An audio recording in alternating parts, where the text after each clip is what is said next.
amazing Australians and the story of their lives. You're tuned to Lots to Chat About with Rosemary Peterswald. Hello, listeners, and welcome.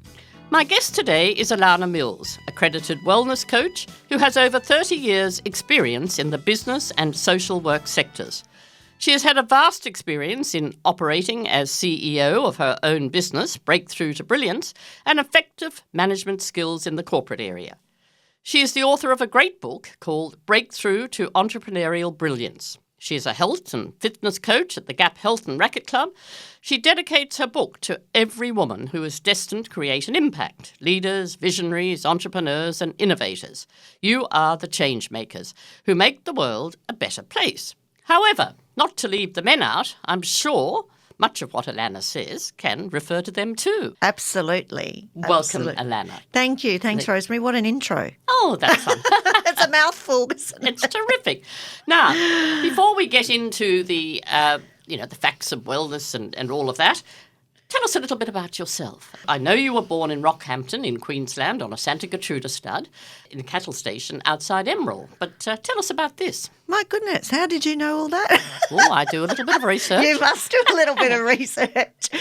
Yes, I did. So I was born in Rocky, but Rocky as we affectionately call it, but grew up in Emerald, and I was homeschooled until my brother and I were both homeschooled. I went to school when I was age 10 in grade 5. Right. First time I'd stepped into an actual Was that a real school or a boarding classroom. school? No, it was just a day school, like Yes. a state school. But so that was quite a shift, as you could imagine, having grown up and we on a property, and we only probably went to town to get supplies once a week or once a fortnight. So my contact with other children was this is quite unique actually, because it was via radio. Oh, right. What we call School of the Air. Oh, of course. Yes. So my mum would homeschool us, and we'd have lessons like workbooks to do, and then we'd have one radio lesson every day. Right. Actually, our listeners probably remember that I interviewed Jenny Old, who wrote Back and Beyond, which was about living in the outback in the 1960s. And, of course, she schooled her children with School on the Air. And, before they went off to boarding school. I was a little bit like you. I was in the outbacks of Ireland and didn't go to school till we came to Australia when I was 8 because I had governors. So it is a bit of a shock, isn't it? It was a shock. And I think for me, I struggled with shyness.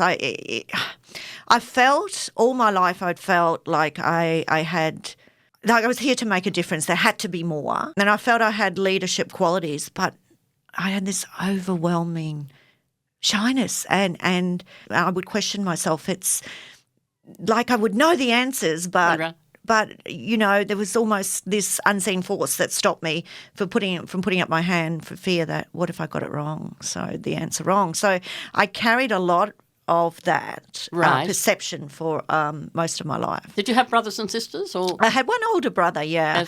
Yes. He went off to agricultural college. He's 3 years older, He is 3 years older. He finished in grade 10 in those days and went off to agricultural college. So he was away for a couple of years, and it was really just my mum and myself. And the Santa Gertrudas. Yeah.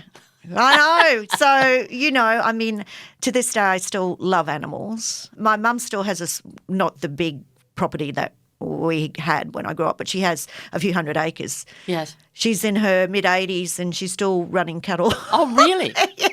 Santa Gertrudas?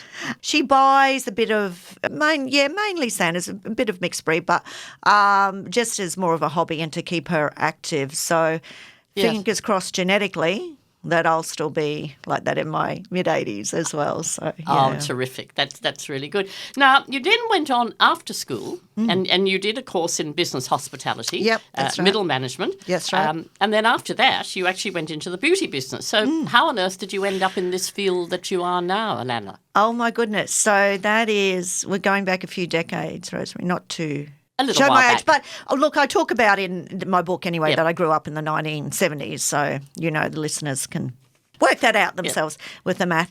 Yes, so I always was and I suppose I always am now as well, driven, and just I wanted, as soon as I had finished school, went off to uni, the world was my oyster, and I did work in the hospitality industry for a while. I ended up out at Longridge at the Stockman's Hall of Fame. Have you ever been out there? No, but I was fascinated when I read about you being there. Yes, it's an incredible institution, isn't it? Absolutely. So that was a bit of fun. And while I was out there, I actually did my beauty training with a friend who'd set up an Ella Bache salon all the way out in Longridge. So right. I know. So that was fun. Yes. So I was doing the hospitality, which carried me through while I was doing my beauty apprenticeship, and then ended up moving back to Emerald, and Emerald was really booming at that stage. So I think it took... How big is Emerald? Oh, Emerald. Oh, gosh. Good question.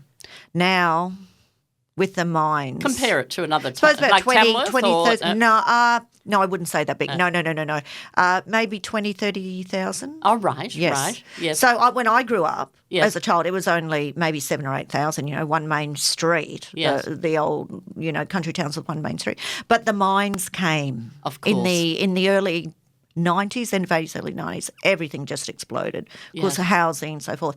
So there was only one beauty therapist in town, and it took 3 weeks to get in to her for an appointment. So I just did the math and went, I'm opening up my own business. And I started by myself, and then when I sold my business 10 years later, I had 4 staff on. So so that was a nice little small business. And I ended up, I was married by that stage, ended up working with the Salvos. Right. For 20 years. Yes. Oh, gosh. Yeah, it'd be quite a close to while, that. wasn't it? Yes. It was, yeah, yes. Absolutely. Yeah. And then, sadly, your marriage broke up, yes, and you that's right. decided to take a new direction. That's right. Public speaking became part of, your resume of what you could do, amongst all the other things. So that's right. For somebody who was incredibly shy, or was incredibly shy, I should say, how did you find public speaking? I think what I loved at school was acting. What? Oh, really? Drama. Yes. Because you can put yourself... Or somebody else. Absolutely. Yes. And people are, what it was, to answer your question, fear of judgment, fear of failure, fear of looking silly, fear of saying something stupid, in my eyes, in my perception. And when I was in the role of drama and plays, it didn't matter. Exactly. Because that was the character. And I could really just let myself be whoever I wanted to be. But public speaking's a little bit different, isn't it? It is, but you know what? I don't make it. The one thing I've learned, it's never about me. Yes. It's never about me. It's always about what value can I give to my listeners. And the Salvos was, oh my goodness, it was at the forefront.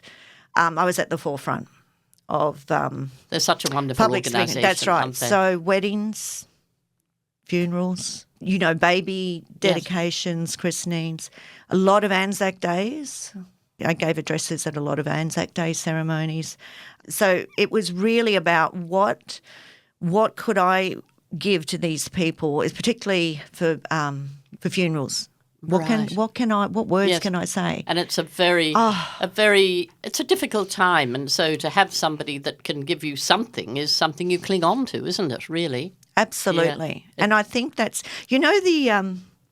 just on the public speaking, remember the old hack or tip that they used to give people was to imagine everyone naked, remember? Oh, do you remember that? Right. Standing up in front of people. Oh, so okay. this is a classic public speaking tip. Just when you're standing up in front of people, imagine everyone naked. Oh gosh, that's it. Yeah, that could be a little bit confronting. and then I don't say as that long as I've they ever don't done imagine this. you naked. I know. I don't say I've ever done this, but it's supposedly. For anyone out there that wants to do public speaking, supposedly, or imagine them in their underwear at the very least, whatever. And that takes away your fear. Oh, okay. Yeah. Well, that's worth there you go. Worth remembering. Actually, when I was an auctioneer, I should have thought of that. Absolutely. But surely it was about like that for you too. It was. It was all about the people. It wasn't about it was about the service and the value. Yeah, it was exactly. And being able to be part of it all and the excitement and whatever, which it is. Absolutely. Now, Alana, although your book Breakthrough to Entrepreneurial Brilliance is mostly written for women, as I've said. I feel that it would appeal to everyone, man or woman, who's tried to break into the business world. You know, whether you are sight impaired, which of course a lot of our listeners are, including Paul, who's our wonderful producer there, or able-sighted. You say you can't change the circumstances, the seasons of the wind, but you can change yourself. Now that's something you have charge of. So tell us a little bit more about that.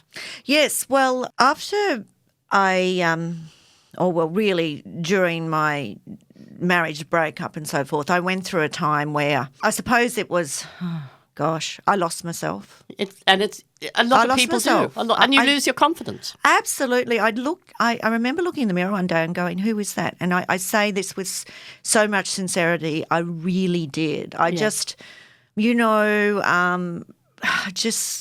and I resigned from the Salvation Army as well. Right. At this stage. So I really was standing there. I remember this day going, what is my identity? Yes. Who am I? Because I don't know about you, but in life we tend to, I think society as a whole, you'll meet someone and generally you're asked, well, what do you do? And that's no judgment on what happens when we're in a social situation, but it kind of is an identity. I quite agree. I've just finished I'm in the middle, I should say, of reading Geraldine Brooks's new book, which is basically about her husband, who very sadly, at the age of 60, just dropped dead on the footpath. Oh, gosh. And she says exactly the same thing. I mean, I know it's different circumstances that her husband died, but you're known for so long as being part of a duo, and then suddenly that is gone, and you are on your own, and you have to find your own identity, don't you? Absolutely. And so much with the Salvos as well, you know them by their uniform. And I'd spent almost, 20 years wearing this uniform, and you're instantly identifiable. And so what did you do immediately? What did I do? Well, to backtrack as well, I'd done my wellness and fitness coaching as well when I'd been working for the Salvos, because I needed a goal. Oh, yes, that's right. And just something to de-stress, because we were on the front line, Rosemary, with the Salvos. We ran crisis centres, welfare centres, the op shops. Right. And you'd have people walk in that were suicidal. Yes. I kid you not. So it was very much, on the coalface. Yes. And having to be there for support, for that first point of contact, whatever it might be. So it was at times very demanding. I had 3 little girls, 3 little babies, 3 little daughters at that stage. Very demanding.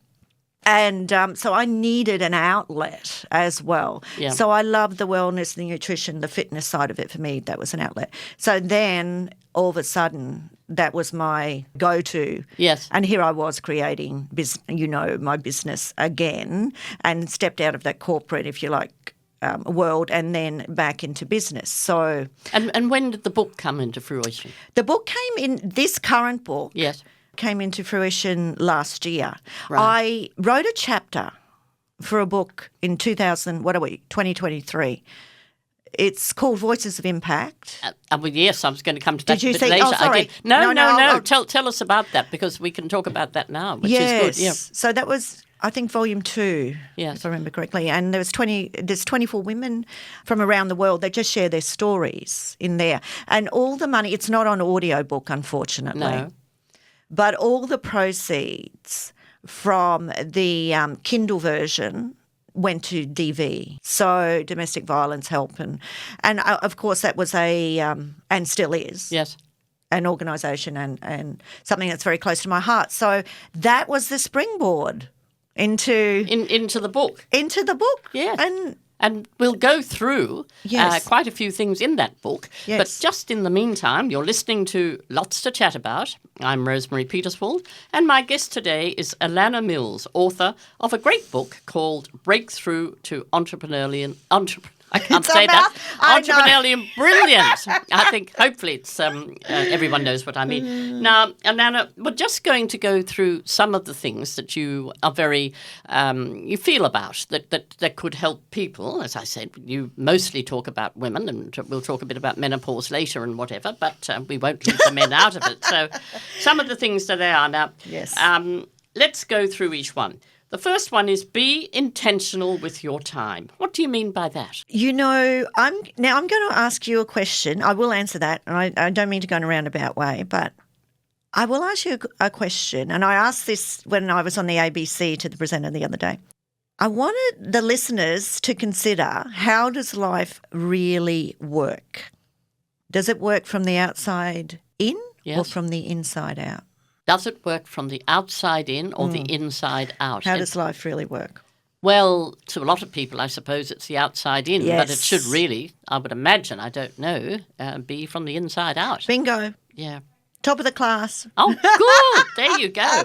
It is. Yeah. So we are, if we like, whether Well, we like if it you're or not not. happy, I mean, if you don't give off some sort of positive persona, people are going to immediately click on that, aren't they? Yes. You know what? For a lot of, I'm going to own up here and be vulnerable. For most of my life, I thought that life was just happening to me. And I was just had to swim upstream. I think that's why I struggled so much. Don't ask me why I had that perception, but I did. And I constantly felt like I was swimming upstream, even though you wouldn't have seen it on the outside. But how did you change that? Aha. I worked out how life actually really worked. We, if you like, create our own reality to a degree by the intentions we set. That's a good one. So if we're not intentional, it can seem like life is just happening to us. So every day when we get up, we can choose, and this is the great part of intention, we have the power of choice. We have the power to actually set the intention we want for that day, how we want to feel, yes, how we want the day to go, and just really live into that, enjoying every single moment. exactly. And almost as if we're envisaging how the day is going to go before it actually happens. Right. Then all we've got to do is meet it in reality. Yes. So before I came here today for our interview, Yes. I actually envisaged having a fun time. Oh, lovely. And making it a real game Yeah. and having fun in what we're doing, but being intentional about giving some piece of gold Yes. to your listeners today, whatever that Yes. is that they take out of that. Right. Whether it's standing up and doing the public speaking, and if that helps them imagining that people are in their own. Right. But I'm setting an intention, Rosemary, to bring some sort of value to the people that I'm serving today. That's such a wonderful thing. Now, just a little thing that I read on the train, I've actually read it before and I pointed out to my grandchildren constantly. When you wake up in the morning, they say the best thing anybody can do is make their bed. Absolutely. Because people who listen to this, particularly the young ones, people who make their beds in the morning often become millionaires. There you are. They've got that thing, and I always remember an army general or something talking about that too. He used to always say to his soldiers and that it's the way to start the day. But I think your idea of good intentions is wonderful. Now, you also say be intentional with your time. Again, what do you mean by that, Alana? Again, it's envisaging what you want to, goal setting. So what is it that whether it's a 6-monthly goal or in 12 months' time or today, what is it that I want to achieve? And so even if it's breaking, I know I've worked with some ladies that have had trauma, quite a lot of trauma in their young life, and often it can result in depression down the track. And exactly what you said about getting up and making your bed. Yeah. For some people, that's a huge thing. I know, yeah. And having a shower. Yeah. Or doing the washing up. Yeah. And we break it down. When I'm working with those ladies, Do I one actually thing break at it a down. time. Absolutely. And go on to the next. And that is massive. And I had a client You share. feel so much better, I don't had you, a when client it's done? share with me last night that she was back doing those things, and for her that was massive. And you know, when you do it, even if it might be a small thing or we might perceive it to be a small thing, celebrate yourself. I mean this with so much sincerity. Celebrate, celebrate, celebrate. Praise yourself, praise yourself, praise yourself. I think that's a wonderful, wonderful notion.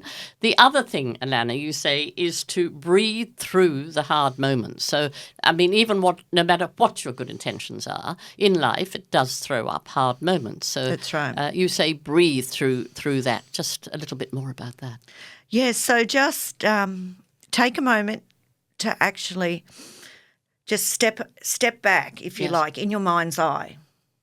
Because when we're caught up in the hard stuff, it's almost like we're so far in something that we can't see the bigger picture. So it's almost like just, pull up and out, take a breath, and just try to visualise the big picture, what is actually happening here, and just bring it back into perspective. So just take a moment instead of it's a bit like one of those, I liken it to one of those little dot-to-dot pictures, you used to do. Oh, yes, when you yep. join the dots. Yep. Sometimes all we can see is a multitude of dots, and we go into, and we can become overwhelmed, right. Absolutely overwhelmed, because there's no, we can't put anything into context in certain situations, especially in trauma situations and stressful situations. So it's almost like just taking that breath and actually pulling up and back and stepping back and just looking at the big picture and trying to maintain some context. Exactly. From there you will get clarity. Yes. I mean, as you are aware, not all our listeners, but many of our listeners are sight impaired. Yes. So it makes it harder for them, right at the very beginning of the day. But I think ultimately what you're saying makes a lot of sense. And the other thing you say is that to let go of that negative talk. Know that you are enough. And I think you've sort of gone on that a little bit, but it's important, isn't it? It absolutely is. And I'm going to give you a little fact here that 90% of what we perceive about ourselves comes from our subconscious. And it's not necessarily what other people see. Absolutely. Mm. But I want our listeners to consider it's a perception we have about ourselves, but is it actually the truth? Oh, okay. Because our subconscious mind isn't actually concerned with truth or lie. So whatever we feed it, however we perceive or what we think, it will actually accept that as truth. Right. Does that make sense? Yes. So it's just a perception, but the subconscious is very powerful. Exactly. Because it's the control centre that keeps us alive for our fight or flight, our waking cycles, our heartbeat, all that sort of thing. So whatever we actually perceive, it will believe that is truth. That's the great part about it, is we can reprogram it. Because, I mean, wouldn't it be absolutely wonderful if we had a little switch in our head that we could turn our thoughts off? Because it's very, very, very hard to do that. But it's not just our own negativity and our own thoughts that we could be going through. We've got to be careful not to let other people's negativity in as well, haven't we? Absolutely. And which is not always easy. It's not always easy. And I want you to consider that when people have a judgment on us, because I'll use that word because often that's what it can come across like, it's actually coming from them and it's their stuff, so what they're perceiving. So it's actually their self-confidence or lack of self-esteem that they're speaking from. Right. Or it's actually how they feel about themselves. Yes. That's so. It is very true. And I know it's not that it's easy to say that. Yes. But that's actually how they're feeling about themselves. And sometimes they will project that. Yes. And sometimes knowingly, sometimes not. Mm-hmm. They don't even realise that's actually how they're perceiving themselves. And then they will project that forth. Because remember, the subconscious thinks or believes that that's truth. Yeah. Look, I couldn't agree more. And the other thing is that, and I say this to my grandchildren, I must admit. Yes. I've got 5, which is lovely, but they're all adults now. Yes. But you've got to also be very aware that other people are going through things as well. So if you don't, say you've texted somebody or you've contacted somebody and you don't hear back and you think, oh, God, they've ghosted me or this, that and whatever, you've got to realise that they're probably going, and quite often are, going through a hard time themselves. That is so true, Rosemary, because you know what? Everyone's got a story. I remember when I had my beauty salon and, I don't know, I was talking to a client one day and look, I would have had thousands and thousands of conversations with different clients over the time. And the one thing, I can't even remember what we were talking about this day, and the one thing she said to me, I was only in my late 20s, I suppose, at that stage, she said, "What? I always thought you had a perfect life." It's not, somebody else's perception. Yeah. So, good on you. You obviously gave out that aura. Well, I must have, but isn't that funny? Yeah. Isn't that funny? Very few people have the perfect life. It doesn't exist. Yeah. I don't, perfection. Yes. We could go, that's a whole rabbit hole to go down in itself. But I think, certainly happiness is a feeling. Yes. It can be fleeting. Yes. Fulfillment yes. is a much more different, is so different. Exactly. And comparisons, I read, actually we were talking to Bonnie Hancock, who kayaked solo around Australia. Wow. And she had in her book there, the comparisons are the greatest thief of joy. Absolutely. And it is so much. Absolutely. And talking of joy, and obviously you were in the beauty business and whatever, you say that you should factor in a little time for a bit of joy. Absolutely. Do what makes your heart sing. Very important. Do you have something that makes your heart sing? I do. I love to write. Yes. I like nothing better than sit at my computer and being sent back a book by my editor to do corrections. And I sit down and I make a cup of coffee and I think, I'm happy, really happy doing that. And you get lost in it? And I get lost in it. Does time collapse almost when you're doing it? Yes, it does. Yeah, exactly. And you're so concentrated on that the switch on your mind, apart from that, has been switched off. Now, this is another whole thing, and we might have to get you back at some stage, Alana, but menopause, of course, is a trying time for women, but it's also a very trying time for men. Yes. Because both women the women are trying to cope, but then the man is trying to cope with the woman trying to cope as well. I'm not sure what's worse. That's right, yes. So we've only got a couple of minutes. Yes. I know time just flies, doesn't it? Absolutely. But that is something you cover as well, isn't it? It certainly is. And so it's been, 5 years for me now, and I literally, it hit me again like a steam train, and perhaps it was the stress of divorce as well, but it was probably the single most trying time of my life, I would say. And it is for many women. For me, and again, part of that losing myself. I was this amazing, felt amazing, confident woman, and all of a sudden I really didn't know who I was. And I talk about in my book, I think it's chapter 2, about having this almost feeling like I was having a panic attack up on stage in front of everyone. And that for me was just, it was a turning point in my life. I thought, I'm not coping. And I was almost to the point where I couldn't leave the house. But this is a whole another conversation that I'd love to explore as well. Unfortunately, time has caught up with us. And I will get you back, Alana, if that's okay. We will talk about that. And then I'd also love to talk about social media. Yeah, because I know that is definitely a thief of joy when you compare yourself and feel inadequate and all of that. But thank you, Alana Mills, accredited wellness coach and author of a book called Breakthrough to Entrepreneurial Brilliance, and she is so much more. Thank you for being our guest today. And this segment of Lots to Chat About with me, Rosemary Peterswald, has been recorded in the studios of 4RPH Reading Radio in Brisbane for syndication around Australia. And thank you again, Alana, and thank you, Paul, for producing. Thank you. Thanks, Rosemary. Thanks, Paul. Awesome job. Thank you. You're what makes it all happen behind the scenes. Love it. I try my best. Exactly. Thank you. Thank you so much. And I'd love to be back at some stage. Thanks, Alana. Great friends and great chats. That was another Lots to Chat About with Rosemary Peterswald. Stay tuned next week for another amazing chat.